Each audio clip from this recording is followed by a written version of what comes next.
বাংলাদেশ ইসলামী ছাত্র শিবির পঞ্চগড় জেলার আজকের এই রেলি উত্তর সমাবেশে উপস্থিত সম্মানিত জেলা সভাপতি সেক্রেটারি সাবেক সভাপতিবৃন্দ, সুধী সমাজ, প্রিয় ছাত্র সমাজ, সম্মানিত পঞ্চগড় জেলাবাসী, আসসালামু আলাইকুম ওয়া রাহমাতুল্লাহ। আমরা প্রাণভরে আল্লাহ তাআলার দরবারে শুকরিয়া আদায় করে সবাই বলি আলহামদুলিল্লাহ।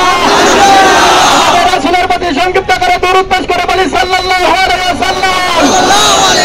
ইসলামী ছাত্র শিবির আল্লাহর জমিনে আল্লাহর পক্ষ থেকে একটি পবিত্র নামে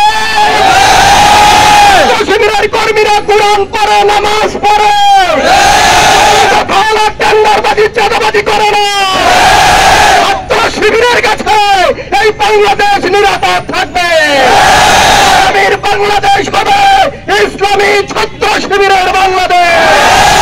আমরা বলে দিতে চাই, যদি আবার আঘাত আসে এদেশের স্বাধীনতা, সার্বভৌমত্ব, ইসলাম, ইসলামী আন্দোলন, ছাত্র শিবিরের কর্মীরা জীবন দিয়ে তা প্রতিহত করবে। বিরোধী ছাত্র আন্দোলনে যারা জীবন দিয়েছেন, ছাত্র শিবির জামাতের ভাইরা যারা জীবন দিয়েছেন, প্রত্যেকজনকে আল্লাহ তাআলা শহীদ হিসেবে কবুল করুন। এবং আগামীর বাংলাদেশে আমরা স্বাধীনভাবে বাংলাদেশে বিজয় র্যালি সহ সকল মিছিল মিটিং করতে চাই, কি ঠিক কিনা বলেন? আর আমরা স্বৈরাচারকে বাংলাদেশে দেখতে চাই না।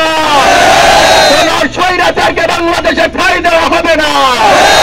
আমরা সবাই প্রস্তুত থাকবো ভারত সহ সকলের ষড়যন্ত্র রুখে দেওয়ার জন্য আমাদেরকে সজাগ থাকতে হবে। আমরা এই বাংলাদেশের জন্য, ইসলামের জন্য, এদেশের স্বাধীনতা সার্বভৌমত্বের জন্য জীবন দেওয়ার জন্য, রক্ত দেওয়ার জন্য প্রস্তুত আছে। আল্লাহ তাআলা আমাদের সবাইকে কবুল করুন, আমিন। ওয়া আখিরু দাওয়ানা আলহামদুলিল্লাহি রাব্বিল আলামিন। আসসালামু আলাইকুম ওয়া রাহমাতুল্লাহ।